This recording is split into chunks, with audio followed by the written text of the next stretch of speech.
Merhabalar arkadaşlar, kanalıma mutfağıma hoş geldiniz. Bugün kolay örgü açma poğaça nasıl yapılır onu izleyeceksiniz. Buyurun hemen hiç lafı uzatmadan yapım aşamasına geçelim. Yoğurma kasemin içine 1 su bardağı ılık su ekliyorum. 1 su bardağı ılık sütümüzü de ekliyoruz. Açma poğaçalarımızın güzel olması için mutlaka su ve sütümüzün ılık olmasına önem verelim. 1 yemek kaşığı kuru maya, 2 tatlı kaşığı toz şekerimi de ekledikten sonra çırpma teliyle biraz malzemelerimi karıştırıyorum. 1,5 tatlı kaşığı kadar tuz ekliyorum. Malzemelerimi yeterince karıştırdıktan sonra 1 çay bardağı sıvı yağ ekliyorum.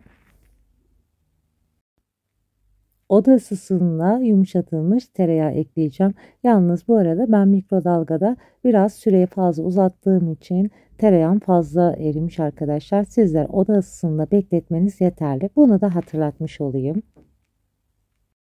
Malzemelerimi spatula yardımıyla karıştırdıktan sonra unumun ilk etapta yarısını malzemeye ekleyip biraz karıştırıyorum.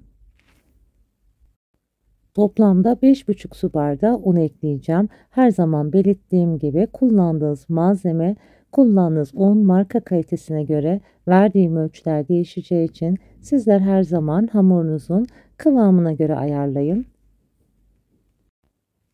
Toplamda bu ölçülerde ben 5,5 su bardağı un kullandım. Yeterli geldi.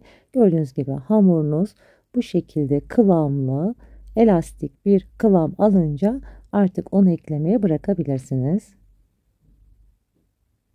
Açmalarımızın güzel olması için de mutlaka güzel hamurumuzu yoğurmalıyız. Yeterince yoğurduğum hamurumu artık oda ısısında mayalanmaya bırakıyorum. Hamurum 2 kat olana kadar mayalandırdım. Hamurumun ilk havasını çıkartıp tezgahıma alıp biraz da tezgahımda 5 dakika kadar yoğuracağım. Hamurumu tezgahımda da 5 dakika kadar yoğurdum. Hamur kesme aparatımla ilk önce hamurumu ortadan ikiye keseceğim. Sonrasında ufak parçalara ayıracağım. Toplamda 16 adet hamur bezesi elde edeceğim. Mandalinadan biraz ufak bezeler yapmamız yeterli. Sizler tabii ki daha büyük yapacaksanız örgü açmalarınızı daha büyük bezelerinizi tutabilir veya daha ufak yapacaksanız daha ufak da tutabilirsiniz. Ben toplamda 16 adet beze elde etmiş olacağım. Hamur bezelerimizin hepsini şekilledikten sonra servis tabağına alıp bu şekilde üzerini buzdolap poşetiyle kapatacağım. Üzerini buzdolap poşetiyle kapatalım ki kenarda beklerken hamurlarımızın üzeri kurumaması için. İlk bezemi tezgahımın üzerine aldım. Elimle bu şekilde güzelce açıyorum. Çok kolay açılan bir hamur. Sizler isterseniz çok az yağlayabilirsiniz. Ben yağlama gereği duymadım. Veya peynirle de yapabilirsiniz bu örgü açmalarınızı. 2 avucumla bastırarak hamurlarımı güzelce uzatıyorum. Bu işlemi daha rahat kolaylıkla yapmanız için çok az tezgaha unlarsanız daha rahat uzatıp bu şekli verebilirsiniz. Çok fazla uzun ince yapmamaya özen gösterin hamurunuzu. Bu şekilde uç kısmını birleştiriyorum. Hamurumu içinden geçirdikten sonra gördüğünüz gibi bu şekli veriyorum. Aslında çok kolay, zor, karışık gibi görünse de tekrardan size göstermek istiyorum. Hamurumu gördüğünüz gibi hiç yağlamadım arkadaşlar. Çok kolaylıkla hamurum açılıyor. Ama tabii ki sizler dilerseniz çok az tereyağla da yağlayarak yapabilirsiniz. Hamurumu rahatlıkla uzatmak için çok az elimi unladım. Bu sayede daha rahat kolaylıkla bu uzun şekilleri verebilirsiniz. Evet, ucunu burada birleştiriyoruz. İçinden hamurumuzu çıkartıyoruz. Tekrar kıvırıp bu şekilde örgü açmalar yapıyoruz. Tekrar size daha detaylı anlamanız için yine göstereceğim yakından. Bu arada arkadaşlar kanalıma hala abone değilseniz abone olmayı, Daha güzel tariflerden haberdar olmak için zil sesi butonunu açmayı unutmayın. Bu sayede başka güzel yeni tariflerimden anında haberdar olabilirsiniz. Beni buraya kadar da izlediyseniz videomu beğenerek destek olmayı unutmayın.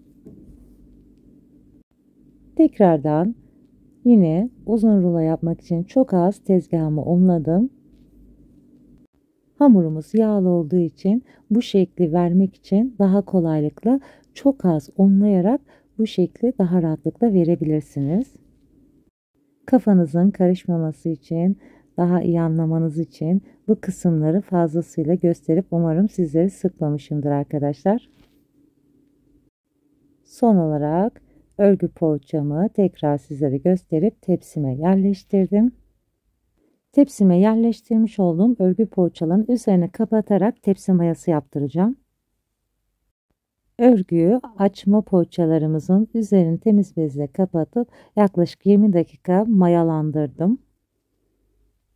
Sizlerin zamanınız yoksa mayalandırma işleminizi yapmanıza da gerek yok. Eğer mayalandırırsanız daha güzel olur tabii ki. Bir adet yumurta sarımı kaseme alıp üzerine yarım çay kaşığı kadar üzüm pekmezi kullanıyorum. Eğer tabii ki sizlerin başka pekmeziniz varsa onları da kullanabilirsiniz. Fırça yardımıyla güzelce yumurtayla pekmezi karıştırdıktan sonra açma poğaçalarımın üzerine yumurta sarısını, tabii ki poğaçalarımın havası sönmemesi için fırçayı çok fazla bastırmadan bu işlemi yapıyorum. Pekmez yumurta sarısını eklediğiniz zaman açma ve poğaçalarınızın üzeri daha güzel parlak ve kızarmış olur. Poğaçalarımın üzerine yumurta sarısı sürdükten sonra ben beyaz haşhaş ekleyeceğim. Sizler tabii ki siyah haşhaş, susam, çörek otu da ekleyebilirsiniz veya sade olarak da pişirebilirsiniz. Ben bu şekilde güzel görsellik vermesi için beyaz haşhaş kullanacağım. Evet, haşhaşımı da bütün poğaçalarımı serptikten sonra fırınımda 180 derece orta rafta fanlı ayarda açmalarımı yaklaşık 40 dakika kadar pişirdim. Tabii ki sizin fırınıza göre bu zaman değişebilir. Fırından çıkan sıcacık örgü açma poğaçalarımı size göstermek istiyorum. Gördüğünüz gibi yumuşacık pamuk gibi oldu arkadaşlar. Fırından çıkınca 10 dakika kadar üzerine temiz bez örtüp o şekilde de bekletirseniz daha yumuşak ve pamuk gibi açmalar, poğaçalar elde etmiş olursunuz. Örgü açma poğaçaların içi de tel tel oldu. Gördüğünüz gibi arkadaşlar mutlaka denenmesi gereken çok güzel farklı bir lezzet.